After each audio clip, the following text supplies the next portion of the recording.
Hey, my name is Godzilla214, and today we'll be taking a look at the Diamond Select's Gypsy Avenger.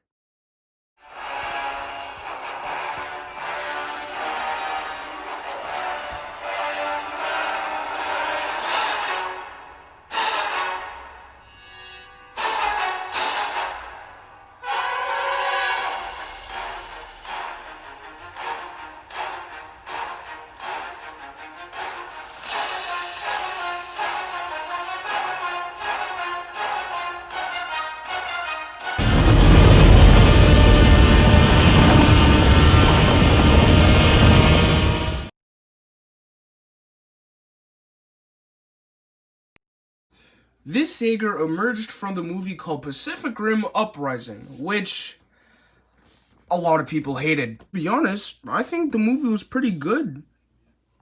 Anyways, let me move on to the review before I lose some subscribers. The sculpting and the painting on this figure is just beautiful. This paint job accurately represents the Jaeger that appeared in the movie.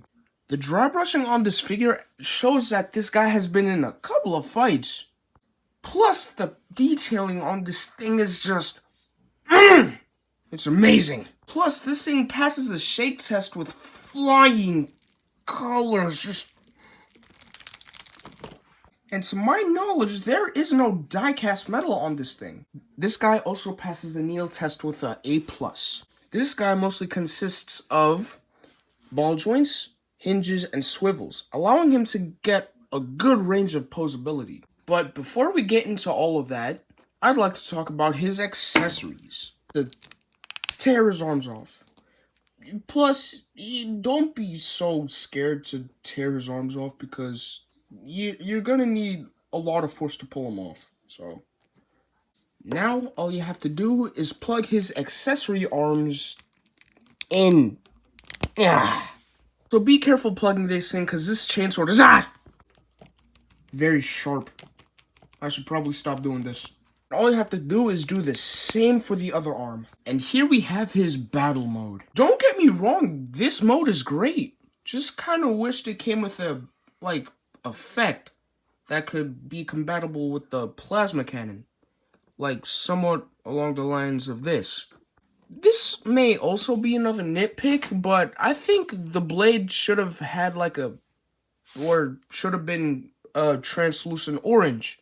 Due to the fact that in the movie, the blade used to be glowing or pulsing orange due to the fact fire used to be around the blades, but I digress. Now that that's out of the way, let's talk about his articulation. He has a ball joint at the head and a ball joint at the base of the neck, which allows him to look up not that far and down nearly not at all. This guy is capable of looking left and right. The problem is with his arm is that the ball joint on his shoulder pad is a bit loose. So, if I could just... there you go. His shoulder is on a ball joint. So is his shoulder pads. Move.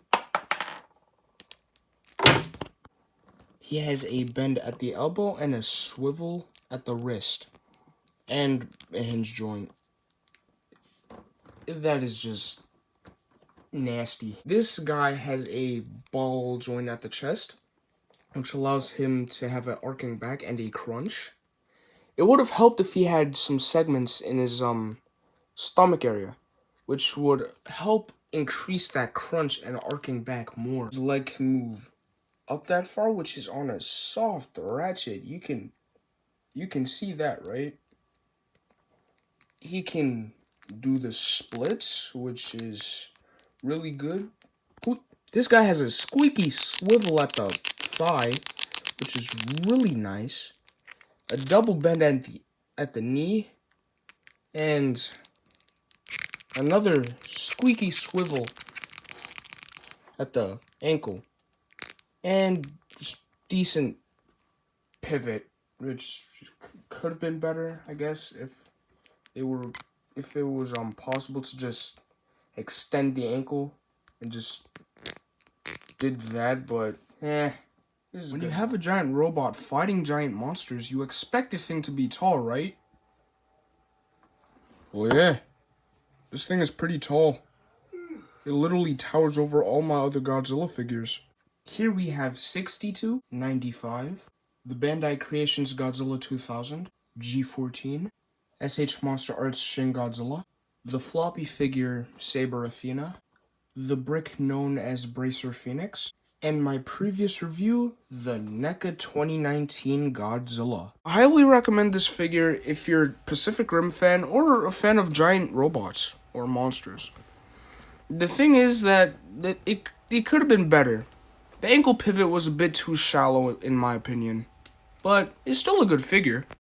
I also got this thing at the Big Bad Toy Store, which is sadly sold out, but you could get the deluxe version of this figure for a very affordable price. Thank you for watching this video. Please like, comment, share, and subscribe to my YouTube channel. I'd really appreciate it. Anyways, this has been Godzilla 214, and I'll see you next time. Peace!